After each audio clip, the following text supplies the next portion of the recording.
Annie's Card Maker Kit of the Month Club routinely comes with these see-through acrylic stamps. Now these stamps are a wonderful addition to any card maker or home decor crafter because you can use them time and time again. Today what we'll learn about is different stamping techniques using this Annie's Card Maker Kit. Now this kit came with these acrylic stamps and an actual stamp pad that you will definitely find a wonderful addition to your crafting stash. If you want to go ahead and grab your see-through acrylic block that is meant for mounting with the acrylic stamps, and that is found in your Annie's Card Maker Kit of the Month Club free gift when you first sign up. So let's go ahead and prep our area for stamping.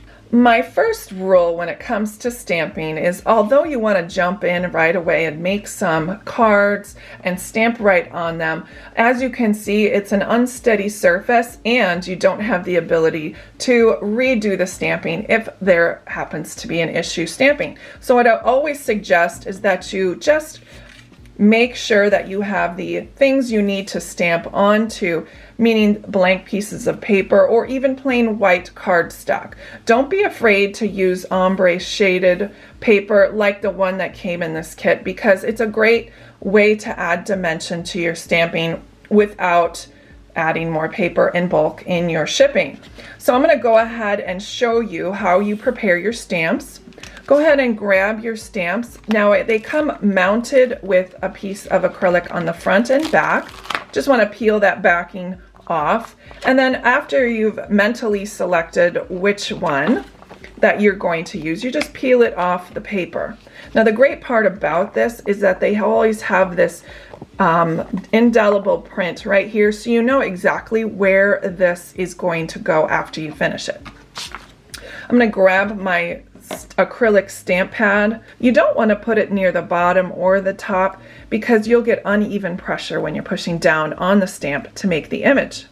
So you just go ahead and place it on there, and you can either press down with your hand or flip it over on the surface, and it actually adheres with a little bit of sticky residue to the acrylic block. Now I'm going to go ahead and prepare this for the first time use. Every single one of these stamps you need to prime. Now I do that by using a eraser. Now these erasers, this is an art eraser, but you can certainly use one of the pink erasers that you can get at your local store. Now all you have to do is go ahead and rub that stamp with the eraser. Now you're probably wondering why I do that for the first use only. It's because there's a residue on these acrylic stamps that you want to try to brush off, and that's what that eraser is for. Now I'm going to go ahead and grab my stamp pad and open that up. And a lot of people have a tendency to put our stamp pads down on the surface and then go ahead and stamp the acrylic block into the stamp pad. I like to actually do it an opposite way. I put my acrylic pad down and then turn my ink pad over. That way I can definitely see where the ink is going in the process.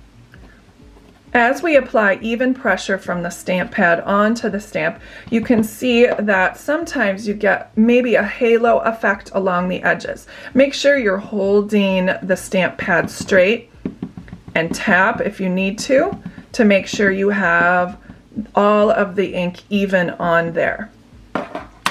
Now go ahead and turn it over and get our paper ready for stamping. Now as we stamp, I want to make sure that I'm applying even pressure from the center of the stamp. Now I'm just going to go ahead and place it down, and I don't want to rock it back and forth, left and right. I just want to apply even pressure from the center, making sure I have all of those stamp ink down, and I'm waiting just for about 10 seconds until that ink has an opportunity to be grabbed by the fibers of that paper. Paper is made of fiber and it really soaks it up, that ink, very well. Now I'm going to go ahead and lift up all in one motion, make sure it goes up from the center, and there you have it. You have a almost beautiful image. Now as you can see, I had a little bit of a guffaw on the bottom. Our tendency is to go ahead and push back down on here with this stamp. In this case, I am just fine doing that because it's on the edge, but if you have something in the middle that did not show up, I would suggest re-stamping it. It's too hard to make sure that that image has exactly the exact placement of what you need.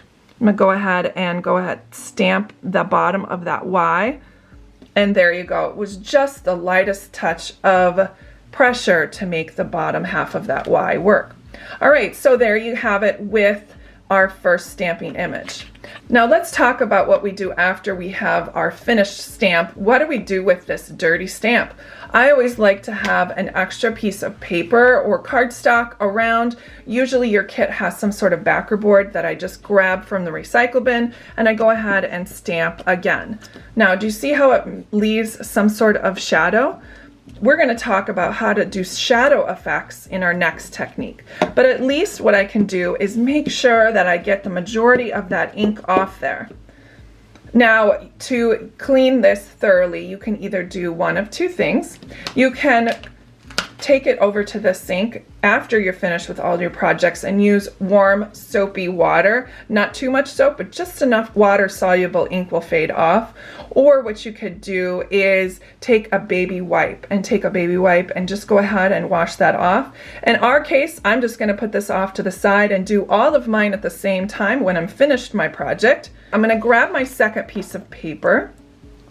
And again, when you're working with a small piece of paper like this that might have things go across the edge, go ahead and grab a scrap piece of cardstock or paper. In this instance, this actually is the backer board that came in the kit. I'm going to go ahead and put that down. And to be honest, I actually have it adhered to the back with those sticky, removable sticky nubbies that actually come in the kit. Okay, that way my backer board is not going to shift on me as I'm stamping. Okay, let's put that extra piece of paper, decide which way I want to do it. I'm going to go from light to dark here on this ombre. I'm going to go ahead and grab a leaf shape and put it onto my acrylic stamp. Again, using the same technique with the eraser, go ahead and take off that film, grab my stamp pad. I'm going to flip over this ink. Make sure I have a nice even coating of ink on here. And then I'm going to go ahead and grab my stamp, and now this is the shadowing technique. The first thing you want to do is make sure that you get whatever image you want in a certain spot. I'm going to go ahead and put it here and stamp, and once I have that image on there, you can actually use the remainder of the ink on the stamp for a shadow effect as you rotate around. It creates like a mottled dimensional shape and effect, and you can even actually do this 2 or 3 times before you'll need to re-ink. I'm going to go ahead and use the top part of this stamp on the bottom here. And don't be afraid to overlap the images. It just makes it look like there's one in the foreground, middle ground, and background. Now that I've exhausted all the ink, I'm going to go ahead and repeat it for the other side. I'm going to do it on the opposite way. So I did my stem this way last time. I'll do my stem this way this time. Making sure I leave enough space on the middle of the paper for the extra stamping that I will be doing.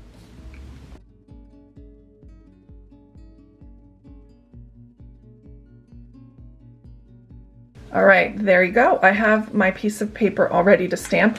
And isn't that a great idea to use just the paper that you're going to be using instead of putting it on the card first? Oh, can you imagine if I had made a big mistake? I could just cut a piece of paper and it's no problem whatsoever. Now it's time to add a sentiment in the middle, and then we can adhere this to the card as well. Now that we're finished our stamping, I did adhere our pieces of paper to our cards. And let's not forget, when we're doing that, we can always stamp the same images onto just regular plain cardstock and fussy cut them out using a pair of sharp scissors and adding additional dimension to our cards as well. Thank you so much for joining me today here at Annie's, and I will see you next time. Bye-bye.